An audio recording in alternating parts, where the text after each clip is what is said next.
says I'm live. And yes, I got a new setup. Actually, I'm still in my same room. I just decided to switch it up a bit.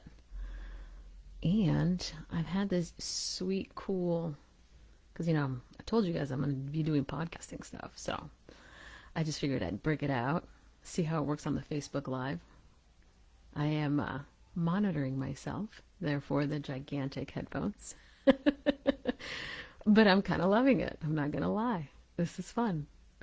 Just wanted to check in again. It's been a minute. I really enjoyed the 30-day Facebook challenge, where I challenged myself for those 30 days to put out a video every single day. And yeah, it helped me create some really neat things with my group and what we want to create going further on. And of course, it's like, oh yeah, that's right. Some really cool equipment would add to just the quality of it.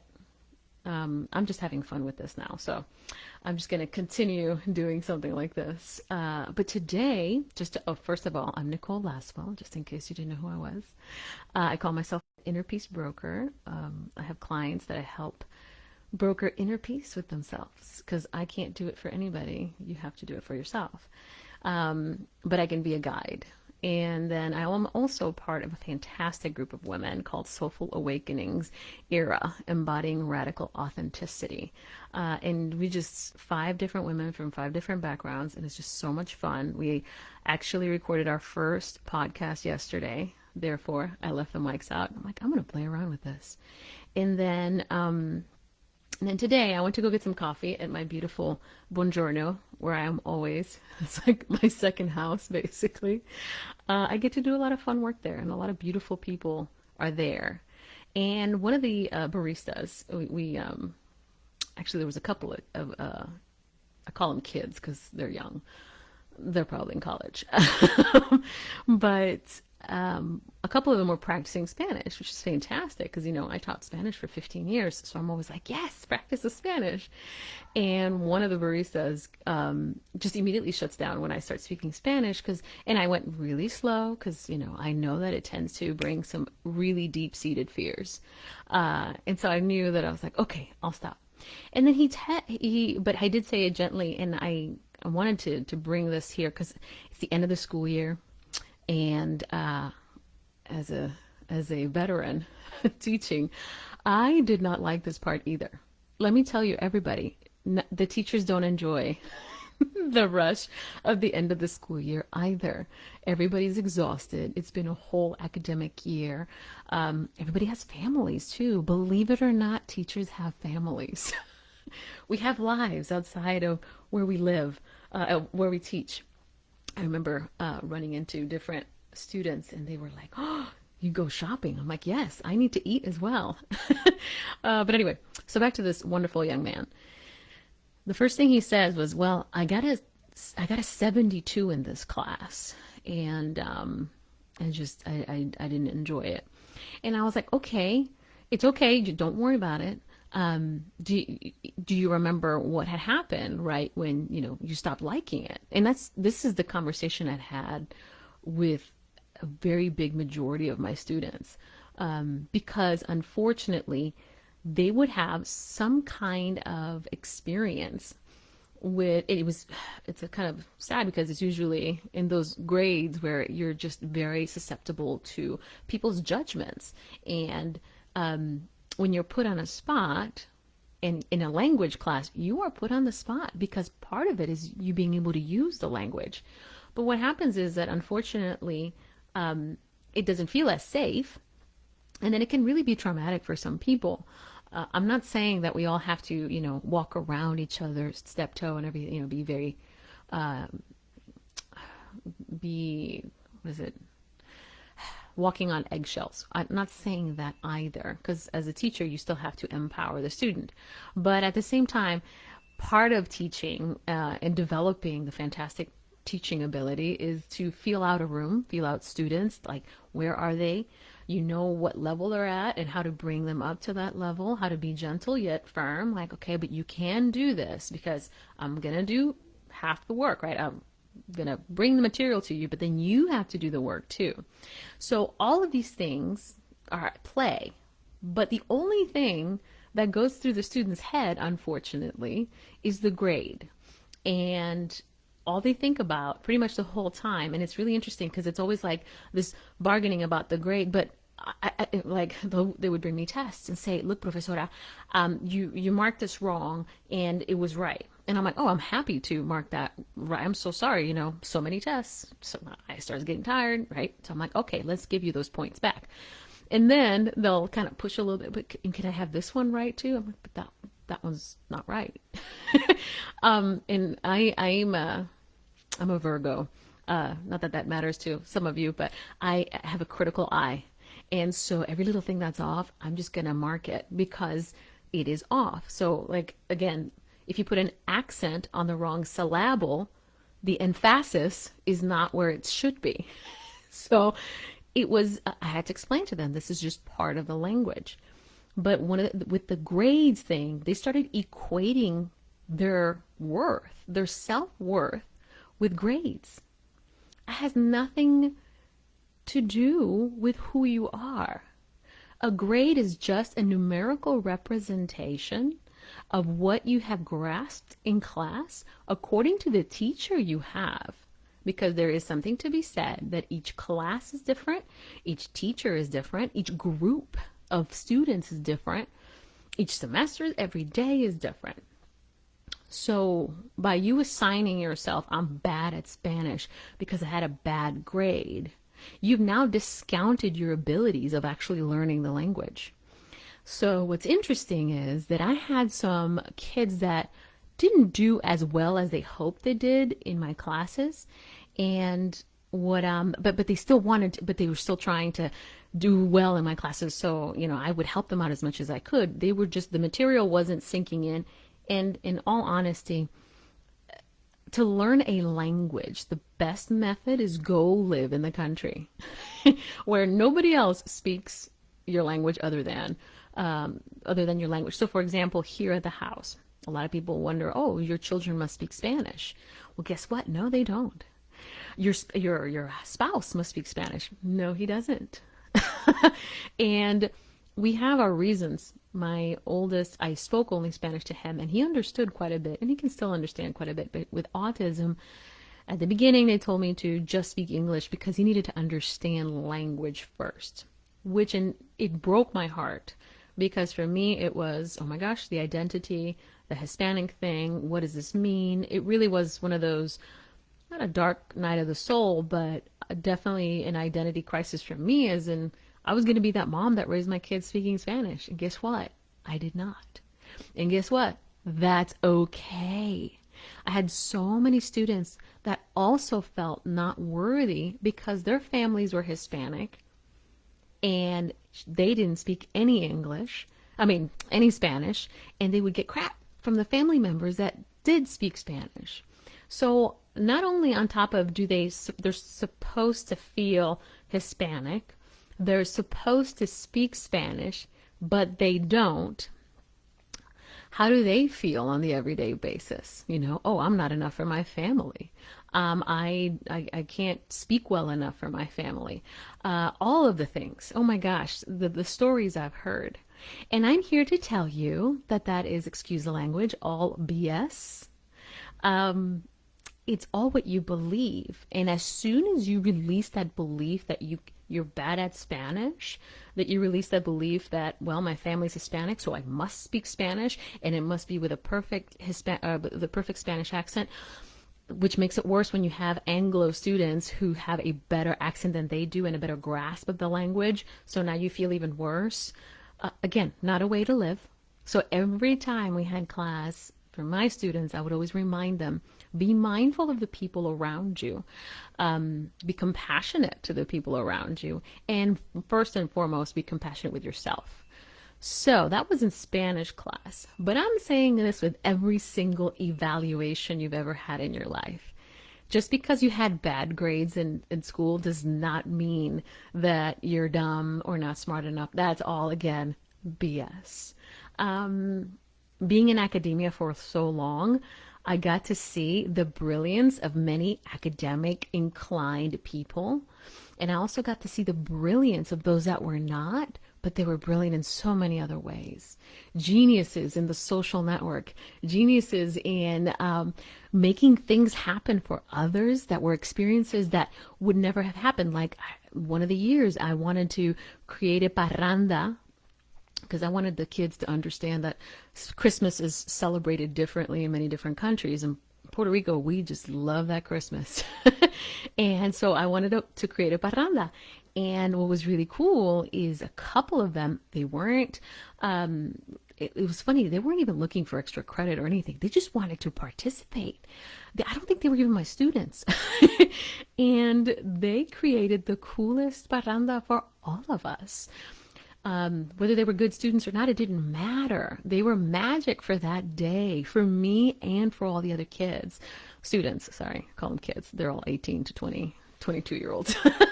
But so it really was magical to see all of that. And as soon as I allowed them to be like, hey, a B is a good grade, a C is a good grade, the point is for you to be able to master a subject.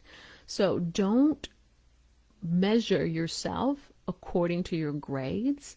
Give yourself the allowance that you're going to pick up whatever it is that you need to pick up from the class that you're taking at the moment. Another thing that I would do with my students when they had a tough time and they're like, I am studying, I am trying. I would ask, okay, so let's see how you're studying. How are you trying? And then they would show me that they would just read the textbook, but they wouldn't practice the stuff. So I would have to be like, you have to get creative, because if you're an audio learner versus a visual learner, what are your strengths? What is it that you love? And marry those two. Like, for example, if I wanted them to practice listening to Spanish, I would tell them, hey, do you have any Disney movies that you loved when you were growing up? Just watch them dubbed in Spanish and see what you get. And a lot of them will come back like, oh, I watched the whole movie. It was great. I hardly had to look at the subtitles. I'm like, that's fantastic. So, but see, we can take that and put it in so many different arenas. So, for example, I am taking piano lessons. And for me, reading sheet music was very difficult. I remember playing the saxophone in 8th grade, and it's funny, something about middle school, that's where all of the trauma seems to kind of sit in there and stay. I have a feeling it has a lot to do with the hormones as well. Just those memories just stick in there. I always tell everybody to go back, look at that, give it some extra love, and let it go.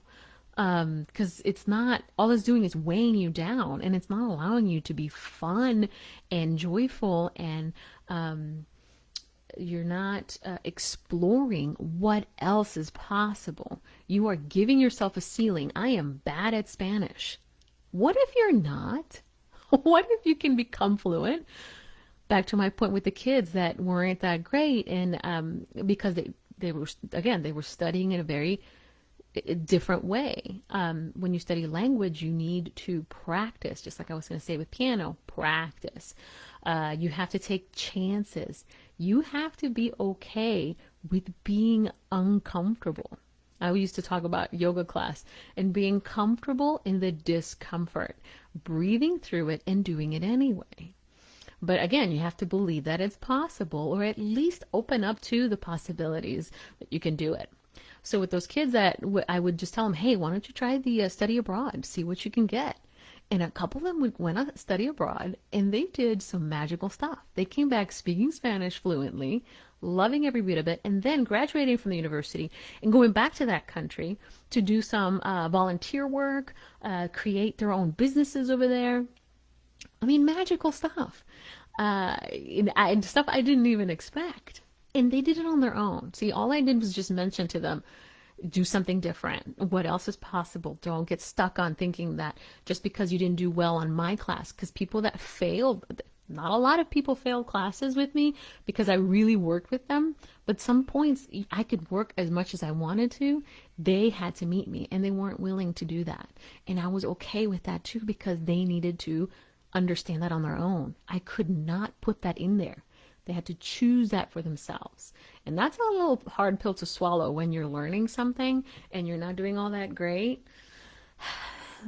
Just look at yourself. Where are you spending the time, how are you doing it, what else you can look at differently. Get help, man. I would tell everybody, go to the tutors. Please go to the tutors. I would say the same thing. When you get in, that's just grades. And then there's the idea of evaluations.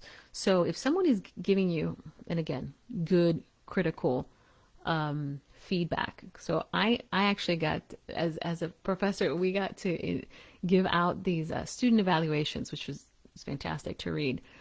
But some of them were very disgruntled students. They were not happy.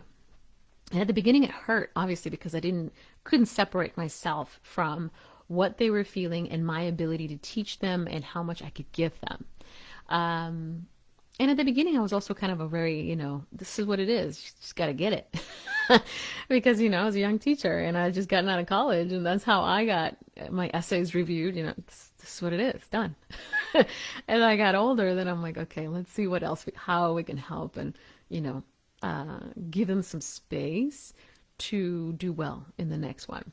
And, yeah, so it was, the student evaluations were a lot of fun to read, but I always asked for constructive criticism. If there was something that needed to change, don't just say, take away the textbook. Why do you want me to take away the textbook? What is it about the textbook? Was it just not in depth enough? Did it give you enough on the grammar aspect? So back to evaluations. So as you receive your evaluations, grades or no, just think about, hopefully your professor, teacher, was good at giving you constructive criticism. If they were not, ask for it. And, just straight up, what can I do to improve on this?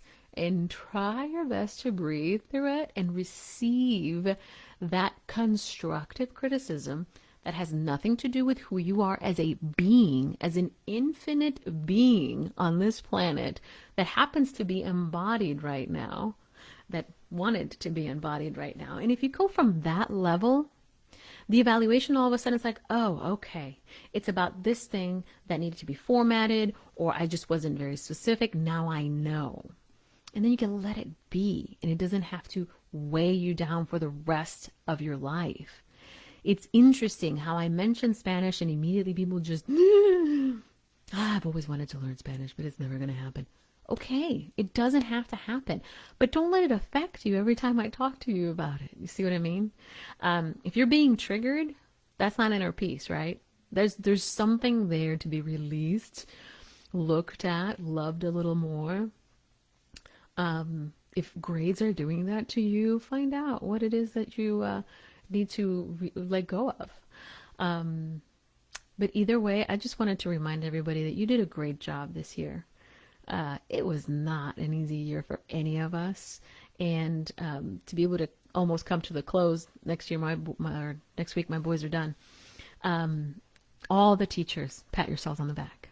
I am so glad right now I am not at a university, because doing the whole helping the boys at home and doing it here and teaching, it would have been too much for me. So thank you for all of you doing what you've done, and for actually being so kind and still continue to help and do so much for everybody. And students, good job. Y'all had a very rough year with a lot of difficulties, and maybe you didn't, but yeah, it's kind of like the whole idea of ending the year on a wonderful gratitude that it's done, that we came to the other side of it as more enlightened people, and that, yeah, it was what it needed to be at that time. So good job, everybody. Pat yourselves on the back. And yeah, I think that's it for today. I just wanted to make sure we talked on grades. Let it go. And of course, I want to try out my cool new mic. And what else? Yeah. Oh, so I'm actually editing our first podcast for Soulful Awakenings era. As soon as I get it out, I'll let you guys know so you can watch it. And I'm going to post this guy over on the YouTube channel. So in case you haven't subscribed to my YouTube channel, Nicole Laswell, search for me there. And then you'll be able to watch the whole 30 days of the Facebook Lives that I did. Because there's some really cool stuff in there. I need to go back and rewatch some of myself. Because, I tend to forget too. This is why I do what I do, to kind of remind myself to be compassionate with myself, to let it go. And it's a wonderful energy to be in because it's always grateful, even when it's uncomfortable. So, yeah, I'll catch you guys probably next week. I'm thinking I'm going to do a weekly one because it feels good. And by the way, if you guys have any feedback or anything you want me to touch on specifically, please leave me a comment so I can add. Because this is just fun. I'll definitely be interviewing people. I hope to put my husband in here somewhere. Let's see, because he's so like, no, no, no. Someday he will be on this show. And my mom, I'll get her on soon because I know that people would love to see her. All right, guys. God bless y'all. Sending you so much love and light. And yeah, good job. Excellent end to the year. I'll talk to you soon. God bless. Bye-bye.